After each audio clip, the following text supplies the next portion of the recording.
Hello दोस्तों, मैं हूं सुब्रत चौहान और आप देख रहे हैं फिश इन्फो चैनल। दोस्तों, आज की इस वीडियो में हम लोग बात करेंगे फिश पालन यानी मछली पालन में तालाब सुखाने का ज़रूरत के बारे में। हम लोग जानते हैं हर साल तालाब को सुखाते हैं, फिर नया से तैयार करते हैं। अगर तालाब को सुखाया ना जाए और तालाब को बिना सुखाए तैयार अगर किया जाए तो किस तरह का प्रॉब्लम आ सकता है। अगर आप तालाब को सूखा करके फिर नया से तैयार करके उसमें मछली पालन करते हैं तो किस तरह का फ़ायदा आपको मिल सकता है। इस तरह का काफ़ी सारा जानकारियाँ जो है वो इस वीडियो में रहेगा। तो चलिए दोस्तों, जानते हैं इस टॉपिक के बारे में। बहुत सारे किसान ऐसे हैं जो मछली पालन करने के लिए तालाब को कभी सुखाते नहीं हैं। वो क्या करते हैं, तालाब में फार्मिंग तो मछली का करते हैं, मछली छोड़ते हैं, फिर मछली को खाना देते हैं, उसमें से फिर से नेटिंग करते हैं और मछली को उठा के मार्केट में सेल कर देते हैं। फिर नया से कुछ मछलियाँ डाल देते हैं और फिर फीडिंग कराते रहते हैं। ये जो प्रोसेस है काफ़ी सारा किसान करते रहते हैं, वो कभी तालाब को सुखाते नहीं है। दोस्तों, तालाब तैयार करना मछली पालन के लिए बहुत ज़्यादा ज़रूरी है। जो किसान भाई इस चीज़ को नहीं करते हैं उन्हें काफ़ी सारा दिक्कतों का सामना करना पड़ता है। तो तालाब अगर तैयार किया जाए सूखा करके तो काफ़ी सारा फ़ायदा हमें देखने को मिलता है। सबसे पहला जो काम होता है, देखिए बहुत सारे किसान का तालाब में जो है झाड़ जंगल बहुत ज़्यादा हो जाता है, वो इसको साफ़ नहीं कर पाते। इससे धूप तालाब में सही ढंग से गिर नहीं पाती है, तो जिसकी वजह से तालाब में मछली का ग्रोथ भी नहीं हो पाता है, प्लांटन भी बहुत कम होता है, पानी भी सफ़ेद रहता है। अगर तालाब सूखा के सारा जंगल को साफ़ कर दिया जाए तो देखा जाता है कि जो तालाब साफ़ होने की वजह से पानी में धूप भी गिर रहा है और तालाब क्लीन होने से मछली का ग्रोथ भी थोड़ा ज़्यादा हो जाता है।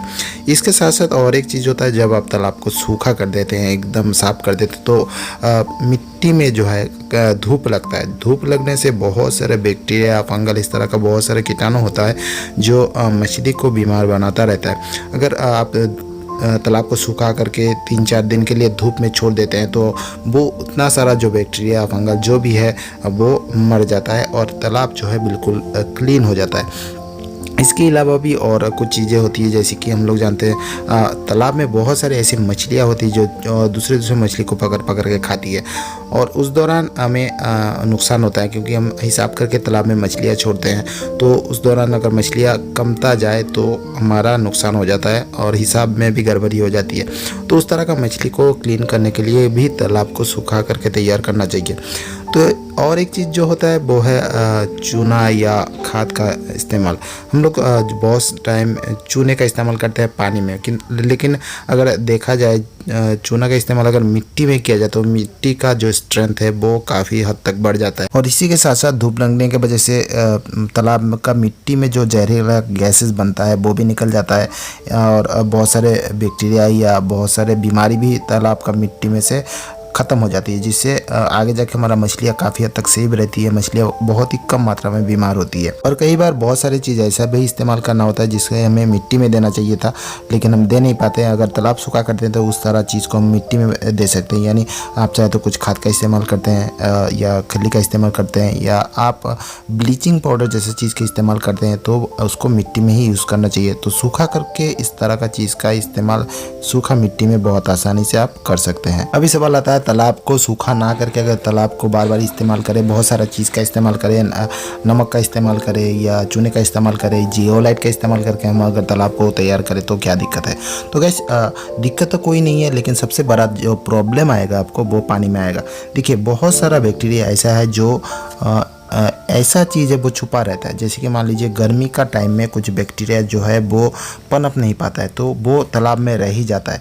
जब ठंड आता है तो वो उस टाइम पनपता है और मछली को अटैक करता है, मछली को बीमार बनाता है और मछली को मार देता है। कुछ बैक्टीरिया ऐसा है जो ठंड में चुप रहता है, लेकिन गर्मी आने के साथ साथ वो पनपने लगता है और मछली के ऊपर अटैक करता है और मछली को बीमार बनाता है और मछली को मार देता है। तो ये जो सारा चीज़ है सब चीज़ जो है वो पानी में रहेगा। अगर पुराना तालाब का पानी बार बार इस्तेमाल करते हैं तो इस तरह का प्रॉब्लम आपको फेस करना होगा। इसीलिए सबसे अच्छा काम है कम से कम साल में एक बार तालाब को पानी को सूखा कर दे, तालाब का पुराना पानी जो है फेंक दे, फिर नया पानी से ही तालाब को तैयार करें। और एक चीज़ आपको देखने को मिलेगा जो मैं यहाँ पे दिखा रहा हूँ, यहाँ पे आप देख रहे हैं काफ़ी सारा तेलापिया का बच्चा इस तालाब में आपको देखने को मिल रहा है। मैं आपको बता दूँ ये जो तालाब है वो बड़ा मछली का तालाब है, इसमें एक भी तेलापिया का बच्चा हमने नहीं छोड़ा।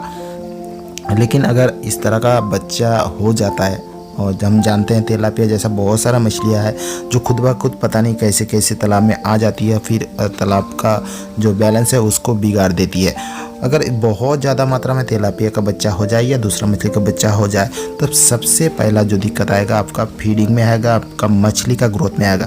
आप जितना मात्रा में मछली आप तालाब में छोड़ चुके हैं, आप उसी हिसाब से तालाब में फीडिंग कराते होंगे तो आप पाएंगे कि आपका तालाब में मछली का ग्रोथ नहीं हो रहा है, क्योंकि इसमें बहुत ज़्यादा मात्रा में तिलापिया या दूसरा मछली का बच्चा अपने आप ही हो चुका है। तो वो फीड जो है वो ये मछलियाँ खा जाती है, जिसके वजह से आपका तालाब में दूसरा जो मछली का फार्मिंग कर रहे हैं वो मछलियाँ सही ढंग से फीड नहीं खा पाती है और उस मछली में ग्रोथ नहीं हो पाता है। और बहुत सारे लोग ये भी कंप्लेन करते हैं कि भाई मेरा मछली में ग्रोथ नहीं हो रहा है, सही से मैं फीडिंग कराता हूँ, खाना देता हूँ, सब कुछ करता हूँ, फिर भी मेरा मछली में ग्रोथ नहीं होता है। तो किस तरह का फीड कराऊँ या किस तरह का विटामिन खिलाऊँ जो मेरा मछली में ग्रोथ हो जाए। तो गाइस ये जो चीज़ है आपको आइडेंटिफाई करना होगा। अगर आप तालाब को सूखा करके नया से तैयार नहीं करते हैं तो इस तरह का प्रॉब्लम आपको फेस करना पड़ सकता है। और एक चीज़ आपको बताना चाहूँगा, यहाँ पे बहुत सारे किसान ऐसा भी सोचते हैं जैसे कि ज़्यादा संख्या में मछली ऑटोमेटिकली हमारा तालाब में आ जाए या संख्या बढ़ जाए तो हमें फ़ायदा है, क्योंकि हम उठा के बेचेंगे तो उसमें पैसा होगा, तो हमें उसमें कोई दिक्कत नहीं है। तो वैसे यहाँ पे भी एक छोटी सी दिक्कत है, जैसे कि आप ये सोच रहे हैं मछलियाँ आ चुकी है तो हम बेचेंगे पैसा आ जाएगा, लेकिन ये डेंसिटी जो है वो काफ़ी हद तक बढ़ा देगा। जैसे कि मैं यहाँ पे आपको बता रहा हूँ, ये इतना ज़्यादा मात्रा में तिलापिया मछली इस तालाब में हो चुका था तो इस तालाब में ग्रोथ भी रुक चुका था। तिलापिया से हमें पेट भरने वाला नहीं था, मेरा बिजनेस होने वाला नहीं था, लेकिन ये मछली जो है मेरे तालाब में क्षति जरूर पहुंचा दिया था। और हम लोग जानते हैं मछली का संख्या अगर ज़रूरत से ज़्यादा मात्रा में हो जाए तो किसी भी मछली में ग्रोथ नहीं होगा। तो आप खुश होते हैं या दुख में आते हैं ये आपका मर्जी है, लेकिन मैं सारा चीज़ जो है मैं इस वीडियो में बता चुका हूँ किस तरह का प्रॉब्लम आ सकता है, क्यों तालाब को सुखाना चाहिए। हर साल हम इस चीज़ को करते हैं, तालाब को सुखाते हैं, हर एक तालाब को सुखाते हैं, फिर भी कुछ तालाब में इस तरह का प्रॉब्लम आ जाता है। अगर आप बहुत सालों से इस चीज़ को नहीं करते हैं तो आप सोचिए आपका तालाब में क्या हाल है। और आपका तालाब में मछली का ग्रोथ नहीं होता है तो यही रीज़न हो सकता है आपका तालाब में मछली का ग्रोथ नहीं होने का। और बहुत सारे तालाब ऐसी भी है जिसको सूखा पाना मुश्किल हो जाता है। बहुत सारे किसान के पास इस तरह का तालाब भी होगा जिसको वो कभी सुखा नहीं पाते हैं, तो वो दूसरी बात है। अगर आपके हाथ में है आप तालाब को सूखा पाते हैं तो आपको कम से कम साल में एक बार तो तालाब को सूखा ही देना चाहिए और कुछ दिन के लिए धूप में छोड़ देना चाहिए।